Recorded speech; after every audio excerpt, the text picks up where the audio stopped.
Hey, it's the Earl of Real Estate, Robert Earl, and this is our 100th video post to YouTube.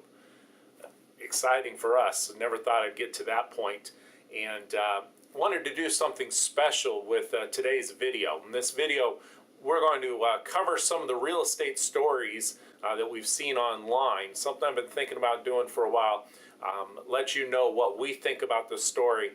And more importantly, there's items that are out there in the mainstream media. We want to let you know how they directly affect you. So I'm going to be referring to my machines that I have here, some of the articles that I posted up. We're going to cover article in Smart Money, 10 things that your neighbors won't tell you. This is an article that the Earl of Real Estate team was featured in directly. Some proposed rules about the qualified residential mortgages. Some individuals that got foreclosed on for a penny, or not even a penny from that aspect of it, and the owner that foreclosed upon the bank. And then those that have home equity lines and the home equity loans, those are twice as likely to be underwater right now, and this is affecting seniors. So let's jump right into it. All of the links to all of these articles are going to be found on our website, theearlofrealestate.com. So the first article I'm going to pull up here is the one we were featured in. It's in Smart Money, smartmoney.com, part of the Wall Street Journal Digital Network. 10 things your neighbors won't tell you. And item number 10, the headline is, "You're moving, I'll cut $20,000 off of your sales price."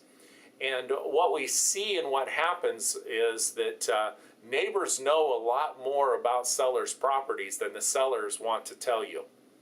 Therefore, if you're considering buying in a neighborhood and you've never lived there before, it's in your best interest to drive around the neighborhood, drive around at different times, find out as much information as you can. If you see a neighbor out washing their car, stop, ask them, how long have you lived here? Are there any problems with the neighborhood? What do you think of it? Most cases, the neighbors will tell you, and they'll be straight up with you. And then as far as an agent's concerned, I'm still surprised at the number of, I'd say it's once a week that we get somebody that picks up the phone and calls us and says, I'm interested in this property. Are you the listing agent? Because they only want to work with the listing agent. And there's some cases and some items that occur with properties that the real estate agent, the listing agent, is not duty bound to disclose to you. They may disclose it to you, but they're not duty bound. They're required to disclose to you known material defects. Now, you define what that means. Courts have been wrestling with that for quite a while here in the Commonwealth of Virginia. In the article in Smart Money, what they brought up is that as a local real estate agent, there's some cases where if I see, as a buyer's agent, I see somebody out walking their dog or mowing the lawn or washing a car, I'll ask them, what do you know about that property? How's the neighborhood? What information you know? In one case, the folks that were out washing their car indicated to us that the house that was listed for sale had been flooded. The basement had flooded at some time. And sure enough, when we took a look at the property and we looked around in the basement, we could see that they'd done a pretty good job of repairing and covering up. But there were still items, including the air conditioner unit that was in the basement, the hot water heater itself, that had a line about 3.5, 4 inches up of rust, a rust line or the water that had been there. So they'd painted all the walls, replaced the carpet. We assumed they had taken care of the source of the flood, but you know, do our folks want to move into the property and the next time that they have a heavy rain, worry about that? So it was something that as a buyer's agent, we brought to light. We were able to make sure that our folks were informed and knew about that, and then we got all of the information, or were able to find out from the seller. In that case, it caused our folks to pass on that property and move on to another one. So a buyer's agent it's your right in Virginia to have a buyer's agent. We'd be more than happy to represent you and to talk with you about what exactly that means and how that can benefit you. So smart money. I wanted to bring that one to your attention. The next story that I came across is on the Today Show site at MSNBC. And the Today Show is talking about a proposed rule in the financial industry following the mortgage meltdown. They're trying to close the gate after all of the cattle had already run out, is a term I like to use on this. But in their new proposal, a 376-page proposal, one of the main items of this is indicating that buyers in the future will be required to have a 20% down payment. Now, when you take a look at some of the major metropolitan areas across the country, nearly 50% of the loans that are currently being done are FHA loans. And the attractiveness of the FHA loans to a number of these buyers is the low down payment, 3.5%, as low as 3.5%. Doesn't mean you have to do only 3.5%, but in most cases they're doing less than 20%. And as I read more in the study, Lending Tree took a look at this, and they went through and found that if you applied this, that roughly 80% of the loans that were done in 1997 through 2009 would not have met the new proposed regulations. Now, what are they thinking of right now? We got a real estate market that in some areas is still bouncing along the bottom. In the Northern Virginia area is starting to see some signs of recovery, starting to see a pickup in the activity of the number of homes that are being sold. And they're talking about yanking the carpet right out from underneath it. What does this mean for you? It means that we have a perfect storm going on, and I've talked about this in other videos. Let's cover it first from the buyer standpoint. If you are a home buyer, now is the time for you to consider buying a home for two reasons. One, this down payment requirement that is being proposed. So right now, you can buy a home for as low as 3.5% down, and in some cases, there still are down payment assistance programs that if you have a strong credit that you'd be able to apply for. So second aspect to this is interest rates. Majority of people that I talk with and I ask them a question about, and the professionals that I am in touch with, all agree on one item regarding interest rates. They're artificially being held low. And because of that, because interest rates are being held low, they have no place to go but up. When interest rates start to go up, how that's going to impact you as a buyer is you are not going to be able to afford as much home as you can right now. Here's the other aspect, the other edge of the sword for sellers, and why if you're considering putting your home on the market now, this end of spring, summer time frame, may be the time that is perfect for you, is because as interest rates go up, buyers will not be able to afford as much, and they're going to be looking for you as the seller of the property, the owner of the property, to drop your price in order to get it sold. Second aspect is as that down payment requirement goes up, they're also going to be looking for you to make an adjustment to your price. So now, even though prices have not fully recovered, and we don't anticipate them fully recovering to where they were at the bubble time frame anytime in the next 12, 18 months, they have started to come back a little bit. Now may be the time so that you can avoid the quote-unquote double dip that we may see in the marketplace that many have talked to. So I'll have the link to this particular article there and wanted to bring that to your attention. Third item that I wanted to bring up is one that's on the Huffington Post, so I'll refer to that over here.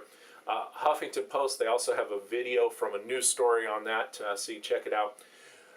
Tells the story of a homeowner who was asked to pay zero in order to avoid foreclosure. That's right, he got a letter from the bank. And get this, the letter from the bank said that in order for you to avoid foreclosure, we've already started the foreclosure process, we've already started the process to legally take your home back, to take possession of your home, you need to write us a check for $0.00. Now, that doesn't make any sense whatsoever. Comes to find out, long story short, he had already been making his payments. The amount that he owed was actually zero, but one department of the bank didn't know what the other department was doing. He was able to work it through, work with the professionals, and get this cleared. They had also dinged his credit, and he got that restored, his credit restored on that, and then was able to, and we also got a gift card for $150. So, you know, it can be scary, and I don't mean to make light of foreclosure. If you're facing foreclosure or you think that you're heading towards that, consult with a professional and do so sooner rather than later. When we have individuals that call us and say, my foreclosure date, the sales date is set for next week or for 2 weeks. By that time, it's a little late for a professional to be able to get involved and be able to assist you. If we're able to help you out on the front end, then we can evaluate and give you the information that you need so that you can find out whether or not a short sale may be the right item for you and the right direction to go. A couple more items that are in this same story. It also tells about the, good for them, the homeowners in Naples, Florida, that foreclosed upon the bank. They went into their Bank of America branch. The Bank of America had wrongfully foreclosed upon them. That was completely cleared up, so that they had been making their payments. Bank of America had an error in that particular aspect of it. There were still legal fees that the homeowners had, in order to fight this, had expended. They found an attorney that went to the state of Florida, got a judgment against the bank, and the homeowner was able to show up at the bank branch with the sheriffs, and they were prepared to foreclose upon the bank, take the furniture, do whatever it was in order to be made whole. The bank manager made a few phone calls, and they got a check cut for them, but good for them. They foreclosed against the bank. And in one other case, when it comes down to, just happens to be Bank of America, I'm not trying to pick on them, done some good business with Bank of America as well. But these big banks sometimes, again, one part doesn't know what the other one's doing. And in this case, in Charlotte, North Carolina, the Bank of America branch, the building that it was in, was foreclosed upon. So the Bank of America branch was foreclosed upon by, you got it, Bank of America. Some funny cases there. Huffington Post, they're always good for some good news, but also some interesting articles like that. So I wanted to bring that to your attention. The last article that I'm going to talk about was one that was in the Wall Street Journal, and they're talking about home equity loans and how home equity loans are putting some folks into some situation. And this is particularly interesting to me with the folks that give me a call and say, you know, we're considering buying another property, and oh, we're okay, we can financially do it because we'll just use our home equity line, or we'll just tap into our home equity. Well, the difficulty of this is that a study that was released in the Wall Street Journal, Tuesday's Wall Street Journal by CoreLogic, indicated that those who took out home equity are twice as likely to be underwater or owe more than their home is worth than those that didn't. Now, we're not talking about those that got a second trust as part of their initial purchase. We're talking about folks that took out equity and used their house as an ATM, and now they're underwater. This is particularly disturbing because it's affecting seniors more than others, that they've been using their property as an ATM in order to live upon or do vacations or pay for items, whatever they use the money for.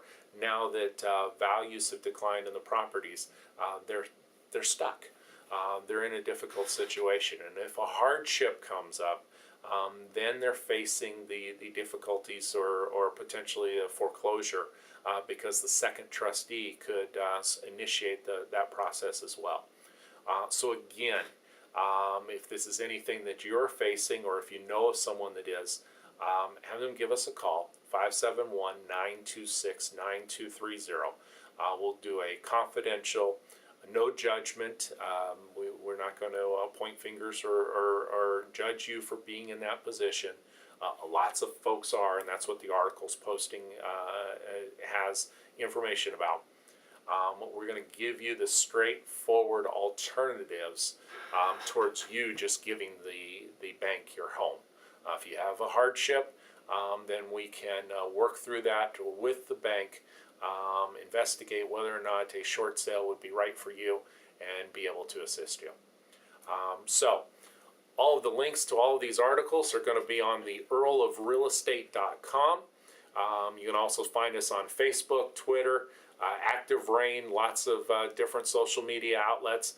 Our 100th video on YouTube, and I promise you that the next 100 videos will not take as long to post as the first 100 did. If you have anything that you'd like to see us cover in a video, drop us a line. Visit our website, theearlofrealestate.com. You can fill out one of the forms on the website. You can drop us a line, an email, or pick up the phone and give us a call. If you have something that's a little bit more personal or confidential in nature, just give us a call directly, and we won't share the information on a video format from that. But we know that there's some folks that have real-life serious questions out there, and sometimes the mainstream media is painting a picture one way about the national average, etc., and your own neighborhood or your own situation is much different. So until next time, it's the Earl of Real Estate, Robert Earl. Make it a great day.